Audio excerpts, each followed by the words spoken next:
Salut à tous, c'est Axel de testmobile.fr. Je suis au MWC 2013 à Barcelone sur le stand de Samsung et j'ai devant moi un appareil intéressant. C'est le Xcover 2. Il y a eu un Galaxy Xcover 1 qu'on n'a pas testé d'ailleurs, mais que je ne vous ai pas non plus présenté, je pense, à l'occasion du dernier MWC, ou je pense que c'était celui d'avant peut-être même. Et donc là on a la version 2. Alors la version 2, qu'est-ce qu'elle a? Elle a un écran 4 pouces, elle tourne sur Android Jelly Bean, dual core 1 GHz, 1 Go de RAM, appareil photo 5 mégapixels avec flash, caméra frontale VGA et une batterie de 1700 mAh. Il fait 12 mm d'épaisseur, c'est beaucoup, mais vous l'avez compris, l'intérêt du Xcover, je pense, c'est d'être solide. Alors ce Xcover 2, qu'est-ce qu'il a? Il est certifié IP, je crois 77, si je ne me trompe pas, mais en tout cas il est certifié IP. Alors qu'est-ce qu'il a? Il est, on peut le mettre sous l'eau jusqu'à 1 mètre pendant 30 minutes. Donc ça c'est vraiment on va dire, c'est pareil avec le Xperia Z, hein. C'est vraiment la base, on va dire. Et derrière il est aussi protégé contre la poussière, etc. Et dernière chose, contre les chutes jusqu'à 2 mètres de hauteur sur un sol solide, quoi. Donc ça c'est sympa, j'ai pas pu le tester, mais vous avez vu, voilà, il est bien renforcé sur les côtés. On a du Gorilla Glass 2 au niveau de l'écran, ce qui lui permet d'être vraiment solide.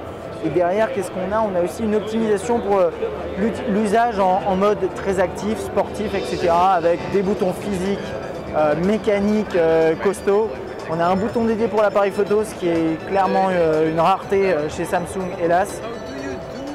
Et on va faire le petit tour. Alors,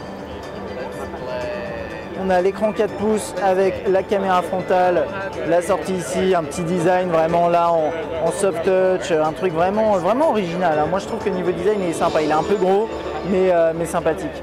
En bas on a une touche menu, accueil et retour.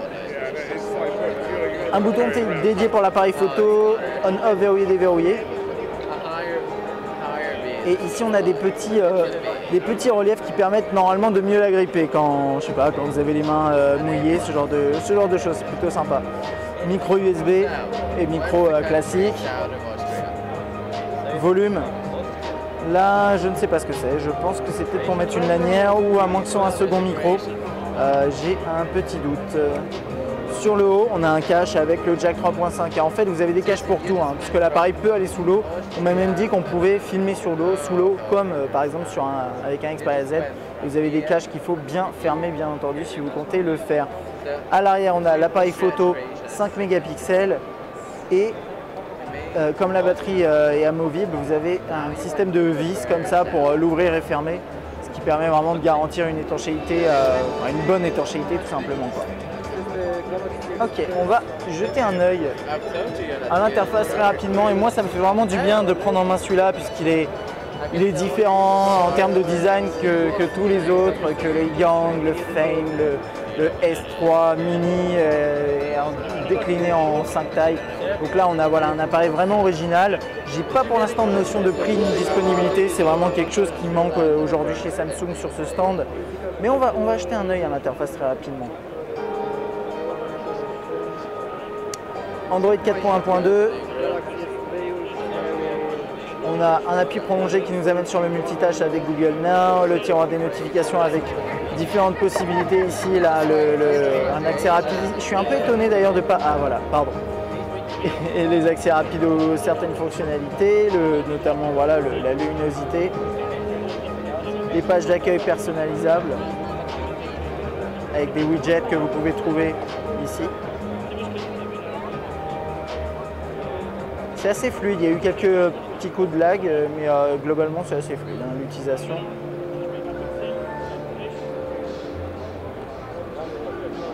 Composer un numéro, les contacts.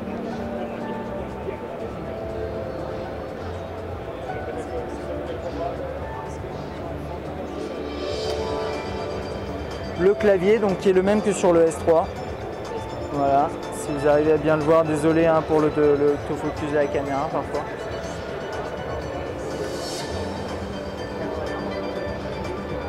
Que dire de plus en fait? C'est vraiment la surcouche TouchWiz qu'on a l'habitude de voir, mais sur un appareil qui a un design vraiment différent.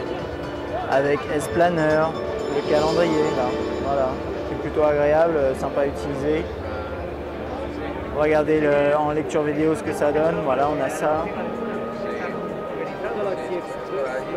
C'est un écran 4 pouces et Samsung a estimé que c'était pas assez grand pour intégrer Pop-up Play. Bon, pourquoi pas. C'est à peu près tout hein, ce que j'ai envie de dire aujourd'hui. Hein. C'est TouchWiz, Android Jelly Bean, enfin c'est ce qu'on trouve sur tous les terminaux Samsung qui ont été dévoilés récemment. Ce que j'aime bien là-dessus, c'est vraiment son design, c'est son côté ultra résistant. J'ai envie de le prendre et de le jeter à travers la pièce. Mais voilà, parce que je l'aime bien. Et donc ça c'est plutôt sympa, le bouton dédié pour l'appareil photo, vous restez appuyé dessus, vous prenez votre photo. Ah non, il ne veut pas se lancer. Ça c'est étrange, ah si, voilà, pardon. Hop, on prend la photo très rapidement avec le bouton dédié, ça c'est vraiment, c'est que du bonheur. Après c'est un design très particulier, assez masculin quand même, il faut le reconnaître. Mais moi je le trouve très chouette. Voilà, ça c'était pour ma petite prise en main du Galaxy X Cover 2 ONWC. À bientôt.